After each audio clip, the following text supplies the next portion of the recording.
Breaking news आ रही है मुंबई के आजाद मैदान से, जहां किसानों के महापंचायत में किसानों का उमड़ा जन सैलाब। किसान वहां महाराष्ट्र के कोने कोने से पहुंचे थे, जहां राकेश टिकैत ने कानून वापसी पर क्या बोला, आइए सुनते हैं लाइव।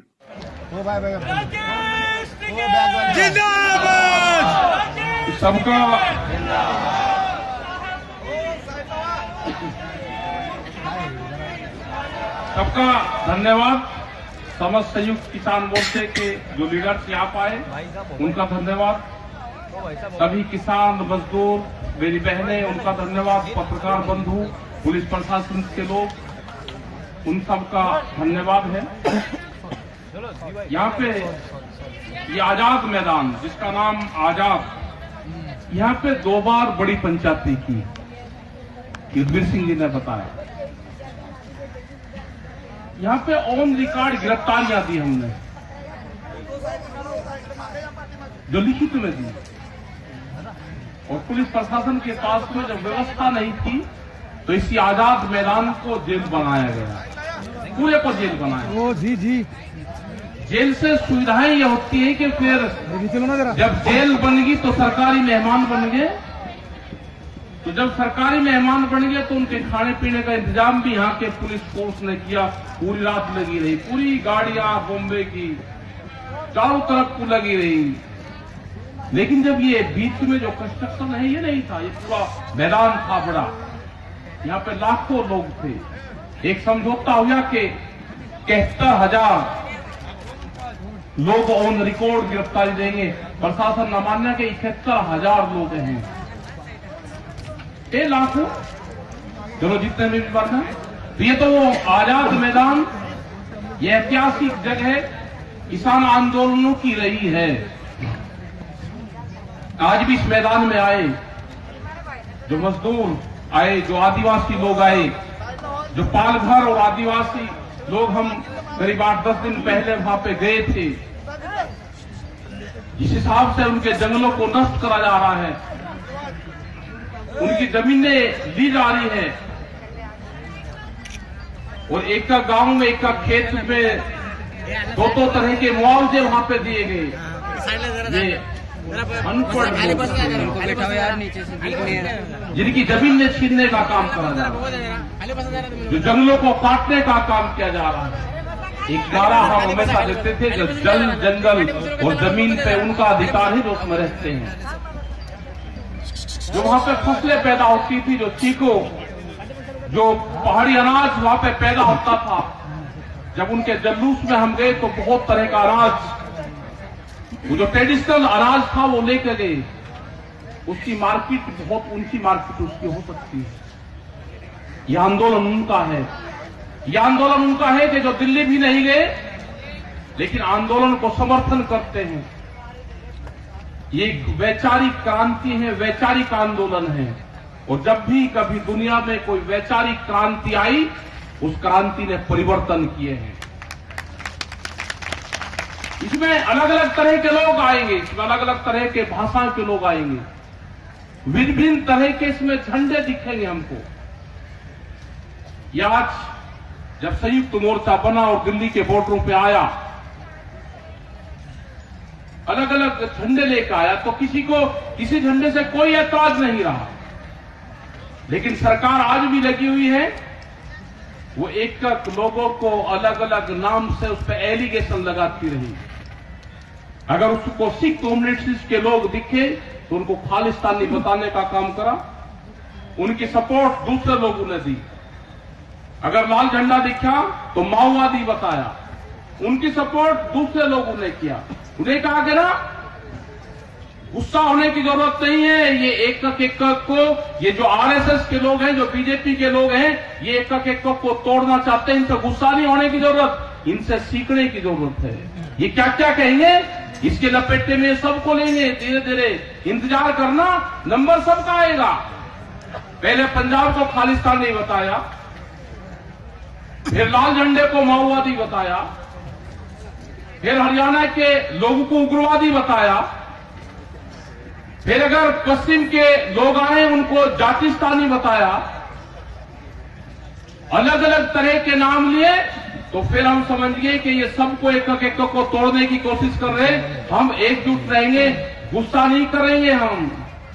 और एक साल हमारा बहुत अच्छे तरीके से बीता। एक साल का जो कठिन सफर था, हमने कुर्बानियां दी, उन परिवारों को ने कुर्बानियां दी जो 750 किसान इस आंदोलन में शहीद हुए, जो मजदूर शहीद हुए, जो देश के नौजवान थे, जो भविष्य थे उन परिवारों का, वो शहीद हुए। इस आंदोलन की जीत का अगर श्रेय जागा तो उन शहीद परिवारों को जाएगा। इस आंदोलन में अगर कुछ घटना घटित होगी तो उसकी जिम्मेदारी संयुक्त मोर्चे की होगी। सरकार अभी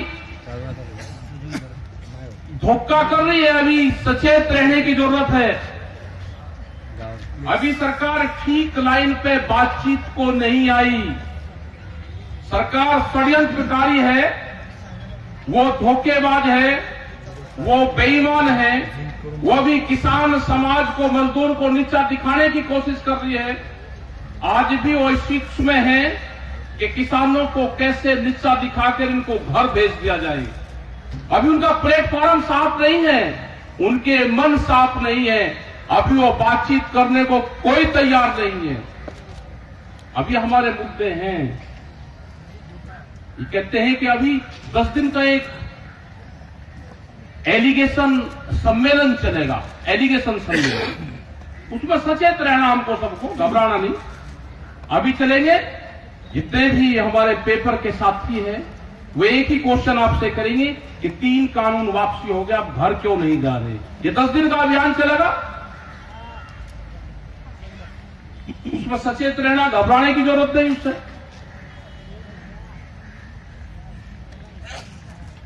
ये 3 काले कानून कोरोना के टाइम पर आए। कोरोना एक देश में बीमारी थी, कोरोना देश की जनता के लिए बीमारी थी, 3 कानून भी देश की जनता के लिए बीमारी थे। दोनों का उद्गम स्थान एक ही टाइम पे हुआ। क्या कोरोना खत्म हो गया? क्या देश से पूरी बीमारियां खत्म होगी? क्या अस्पतालों के ताले लग गए? देश में कोई बीमारी नहीं है। इसी तरह से 3 काले कानून वापसी होना किसानों की बीमारी खत्म होना नहीं है। किसानों की और भी बहुत बीमारियां हैं। सबसे बड़ा इश्यू एमएसपी, और एमएसपी के सबसे बड़े वकील रहे हैं देश के प्रधानमंत्री नरेंद्र मोदी।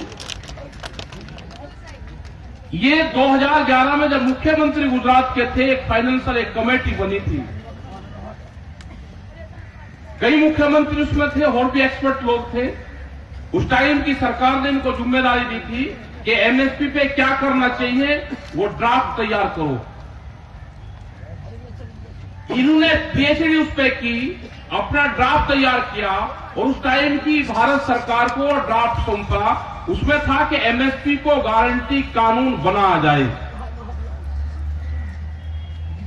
जिन विद्यार्थियों ने एमएसपी पे पीएचडी की हो, वो उस पे वकालत करी हो, अपना वकालतनामा लगाया हो, उनका प्रमोशन यहां आज वे जज बन गए, देश के प्रधानमंत्री बन गए, उनकी कोर्ट में फैसला चला गया। अब दूसरी कमेटी की जरूरत कहां है? उन्होंने तो उस पर पीएचडी की है। देश की जनता को धोखे में रखा जा रहा।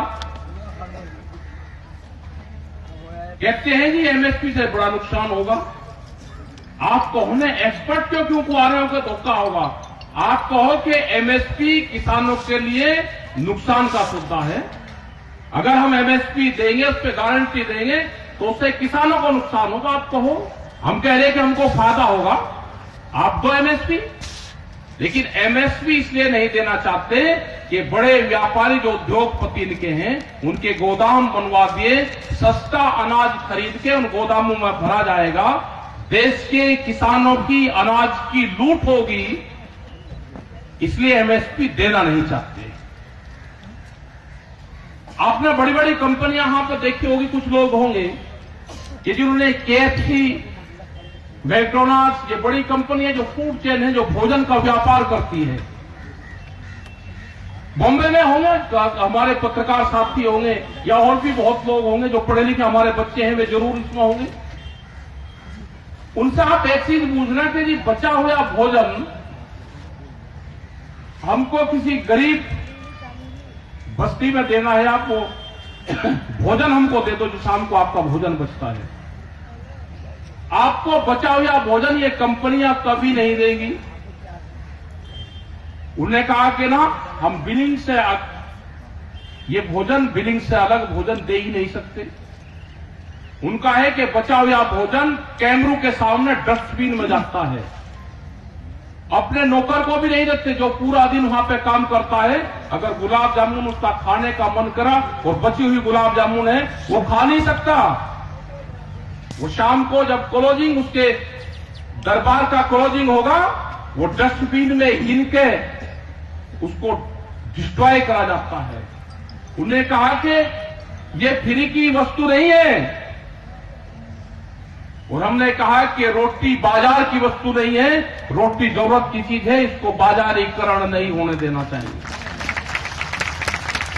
अगर गुरुद्वारे रोटियों को बेचने का काम करते तो इनसे तो बड़ा दुनिया में कोई व्यापारी हो ही नहीं सकता। मतलब गुरुद्वारे रोटियों को खिलाने का काम करते हैं, ये बड़ी कंपनियां रोटियों को बेचने का काम करती हैं। यही अंतर इस आंदोलन में है। सरकारें रोटियों पे व्यापार करना चाहती है, रोटियों को तिजोरी में बंद करना चाहती है। शीशे की तिजोरी में एक रोटी दिखेगी तो भूख कितनी लगी, भूख के आधार पर रोटियों की कीमतें तय होंगी। इस तरह की बड़ी बड़ी कंपनियां देश में आ रही है। इनसे अगर बचना है तो आंदोलन की शुरुआत हुई है। 1 साल का आंदोलन है, बड़ी बीमारी खत्म हुई है। जो देश के मुद्दे थे उन मुद्दों की आंदोलन की शुरुआत आजाद मैदान से हुई है। यह आंदोलन खत्म नहीं हुआ। मोदी सरकार कहते हैं कि एक्समा मांग ली, मोदी ने ना, अगर वो देश का प्रधानमंत्री है तो एक्समा नहीं मांगनी उसको। देश का प्रधानमंत्री किसानों से नहीं एक्समा मांग रहा, देश का प्रधानमंत्री एक्समा याचना कर रहा जिसके गोदाम पहले बनवाए और देश में कानून पार्लियामेंट में बांधवाया। इसका मतलब पार्लियामेंट में भी लीकेज हुआ है। उनको पता था बड़ी बड़ी कंपनियों को कि जो हम कानून बनवाएंगे हम अपने हक में बनवा लेंगे, आप गोदाम बना लो, कानून तो हमारे पक्ष में बन ही जाएंगे। मजदूरों के जो लेबर एक्ट थे उसमें संशोधन किया गया। आज कोई भी इंडस्ट्रीज का मजदूर आंदोलन नहीं कर सकता, उसको बांध दिया गया। पूरे देश की प्रॉपर्टी को बेचने का काम करा जा रहा। मध्य प्रदेश की 182 मंडी जिसमें अनाज बिकता था, उनको कहा कि मंडियां कमजोर होगी, इसकी जमीन को बेच दो। रेलवे को बेचा जा रहा, देश के बंदरगाह बेच दिए। LIC, पेट्रोलियम, कौन सी संस्था छोटी जो नहीं बेची। यह आंदोलन लंबा चलेगा। इस आंदोलन में कुर्बानियां होगी। यह आंदोलन में 750 कुर्बानियां हुई हैं। ये संघर्ष अभी जारी रहेगा। ये कहते हैं जी महाराष्ट्र में क्यों है, ये कहते हैं जी उत्तर प्रदेश में क्यों जा रहे। कोई देश ये कोरिया नहीं है कि परमिट लेकर जाना पड़ेगा। नहीं, यहां पे किंग जोंग का राज है। ये लोकतंत्र देश है, इसमें आजादी जब देश की हुई तो बहुत से लोगों की कुर्बानी आ गई। पूरे संयुक्त मोर्चे के लोग पूरे देश भर में जाएंगे। जहां पे भी जनता बुलाएगी संयुक्त मोर्चे के लोग वहां पे जाएंगे, पूरे देश भर में आंदोलन करेंगे। आपको रुकना होगा। अगर हमारी मीटिंग को रोकने की कोशिश करोगे तो हम भी आपकी मीटिंग को रोकने की कोशिश करेंगे। आप या तो हमारी बात मान लो। समझौता होता है एक टेबल पे बैठ के। भारत सरकार टेबल पे बैठ के समझौते करे। अभी भीख में दिए हुए समझौते से ये संयुक्त मोर्चा मानने वाला नहीं है कि आपको हमने दे दिया आप चले जाओ। नहीं, हम टेबल पे बैठ के आपसे बातचीत करेंगे। अब ये जाने वाले हैं सीड बिल, बीज का कानून। बड़ी बड़ी कंपनियों का उसका बीज पे अधिकार होगा। ये जाना चाहते हैं डेयरी फार्मिंग पे कानून, बाहर की कंपनियां यहां पे दूध का व्यापार करेगी। ये जानना चाहते हैं कि 10 साल पुराना ट्रैक्टर, डीजल पंप कोई देश में ना चले, ये कानून ये लेकर आ गए। क्या कोई बच सकता है कि 10 साल में ट्रैक्टर, पंपिंग सेट ये कोई लोग बदल दे? क्या जो बीजेपी के लोग हैं जिन्होंने इनको वोट दिया, उनके नेता ये लिख के एफिडेविट देने को तैयार हैं कि हम 10 साल में अपना पंपिंग सेट सब कुछ बदल देंगे? कोई बदलने को तैयार नहीं है। उन्होंने कहा कि हटना नहीं, हमारी मजबूरी है कि हम बोल नहीं सकते, लेकिन आप हटना नहीं, ये देश को बर्बाद करेगा, इसको हटा दो। आपस में तोड़फोड़ है इनमें। बहुत से लोग इस मकर जाल से इनसे निकलना चाहते हैं बाहर, लेकिन उनको बांध लिया सबको। लोग आंदोलन करते हैं तो उसका पर्चे दर्ज। हमने कहा कि आंदोलन के दौरान के मुकदमे वापसी लेने होंगे। जो किसान शहीद हुआ उनको कंपनसेशन देना होगा। जो और समझौते भारत सरकार जो कानून लेकर आना चाहती है उस पर बातचीत करनी होगी। किसान ऐसे नहीं जाएगा कि आप बात भी नहीं करो और किसान वैसे ही चले जाए। हम पूरे देश भर में जाएंगे। संयुक्त मोर्चा एक मजबूत विश्वास की कड़ी इस देश की लिया बना है।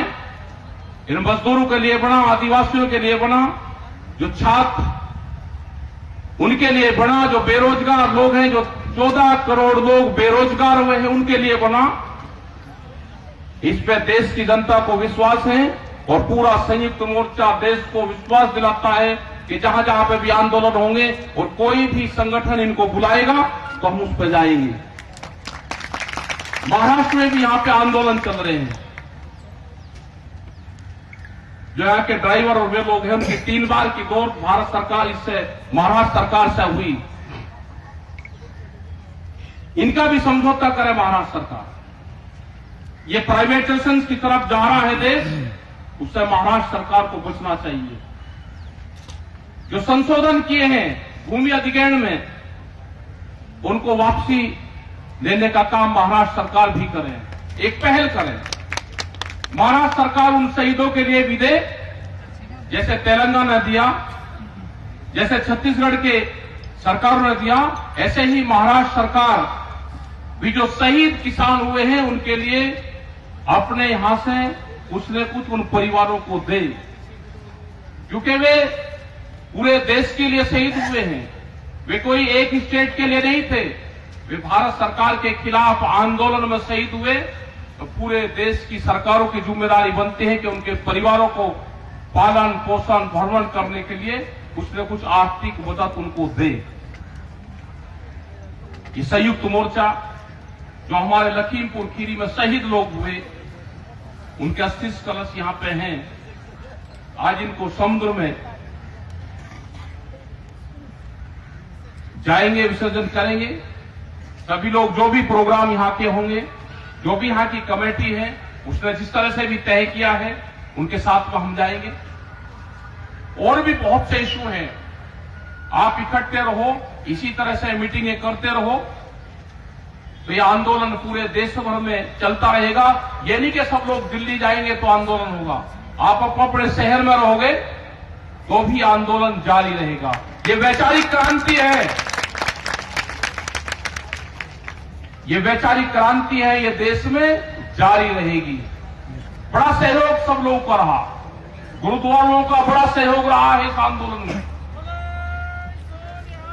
जय श्री अकाल। बड़ा सहयोग रहा है। जो गुरुद्वारों को चलाने वाले, जो लंगर चलाने वाले हमारे बाबे हैं, वे कभी स्टेज बांध के बोलते नहीं, लेकिन बड़े सेवा भाव से जहां पे भी मीटिंगें होती हैं तो उनको कह देते हैं तो वही लंगर उनका पहुंच जाता है। पूरा दिल्ली में जो आंदोलन चल रहा, बड़ा योगदान उनका है, तो हम उनका भी धन्यवाद देना चाहेंगे। हम धन्यवाद समस्त लोगों का धन्यवाद जो यहाँ पे आए, जो पत्रकार बंधु है, हमको पता है कि आपकी बहुत सी मजबूरी प्रेस वालों की है। कैमरा और कलम पे बंदूक का पहरा है, उसके बाद में भी आप दिखाते हो तो आपका धन्यवाद है। आजादी चाहिए आपको भी, देश में प्रेस को भी आजादी चाहिए और देश में सबको ये आजादी की लड़ाई है। दूसरी जो इंटरनल आजादी है, ये उसकी लड़ाई है। इस लड़ाई में सभी लोग भागीदारी रहें, सभी की जिम्मेदारी है। यहां पे पुलिस फोर्स के लोग भी होंगे, इनकी भी सैलरी 20-20, 25 और 30-30 हजार रुपए में नौकरी करवाते हो 24-24 घंटे। इनको भी टीचर के बराबर आप सैलरी 60 और 70 हजार रुपए क्यों नहीं देते? इनका भी आप मकान देखोगे तो 500 स्क्वायर फीट में इनका मकान है। किसी भी पुलिस वाले से आपकी यारी दोस्ती हो, आपके सरकारी क्वार्टर में आपको ले जाएगा नहीं, क्योंकि उसका एक कमरे का क्वार्टर, उसके मां बाप भी उसमें नहीं रह सकते। आप इनसे ड्यूटी 24-24 घंटे लोगे, आप इनकी पेंशन बंद करोगे, ये आंदोलन नहीं कर सकते, तो इनकी आवाज ये किसान मोर्चा उठाएगा। इनकी पेंशन बहाली करो। जय जवान। 2004 के बाद में पेंशन बंद कर दी कर्मचारियों की, क्यों? ये कहां जाएंगे? सैलरी कम, पेंशन बंद, ड्यूटी ज्यादा, बोलना बंद, ऐसा कैसा होगा? ये सब किसान परिवारों से है। 2 रुपया इनके पास में ज्यादा जाएगा तो घर में ही लगेगा, किसी गांव में लगेगा, कोई पुताई करवाओगा, कोई मकान बनवाएगा, तो इनकी भी आवाज उठेगी। प्रेस के लोग भी बहुत, कहीं न कहीं झगड़ा होता है तो उसमें सबसे पहली रिपोर्टिंग करते हैं, वहां फायरिंग में उसमें मारे जाते हैं, तो इनके लिए आवाज कौन उठाएगा? बहुत जगह हमने आवाज उठाई कि 1 करोड़ रुपया प्रेस के लोग अगर कहीं मारे जाते हैं किसी दुर्घटना में, ये शहीद होते हैं, तो 1 करोड़ रुपया इनके परिवारों को मिलना चाहिए। सबसे नंबर 1 पे फ्रंट लाइन पर रहते हैं। पुलिस के जवान से भी एक तरफ पुलिस की फायरिंग रहेगी, एक तरफ किसी आतंकवादी की रहेगी, बीच में प्रेस का रिपोर्टर रहेगा, उसको खबर चाहिए। लेकिन अगर कुछ हो जाता है तो उसके परिवार को कोई पूछने वाला नहीं है। ये उस स्टेट की जिम्मेदारी है जहां पे घटना होती है। आप सब लोग यहां पे आए, आपका धन्यवाद सभी लोगों का, और आप इस आंदोलन में शरीक हो। ये मुद्दा अभी दिल्ली का आंदोलन चल रहा है, अफवाहें उड़ेगी कि किसान घर क्यों नहीं जा रहे। ये 10 दिन हमको झेलना है सबको, उसके लिए सब लोग तैयार रहे। जय हिंद, जय भारत और जय बॉम्बे, जय महाराष्ट्र। ये थे किसान नेता राकेश टिकैत, जिन्होंने महाराष्ट्र के कोने कोने से आए किसानों को संबोधित किया। अब देखना ये दिलचस्प होगा कि प्रधानमंत्री नरेंद्र मोदी के माफी मांगने के बाद किसानों का रुख क्या होगा इन काले कानूनों पर। क्या वो वापस लेंगे अपना आंदोलन? एमबी न्यूज के लिए मैं राजेश शर्मा। चैनल को सब्सक्राइब, लाइक और शेयर जरूर करें।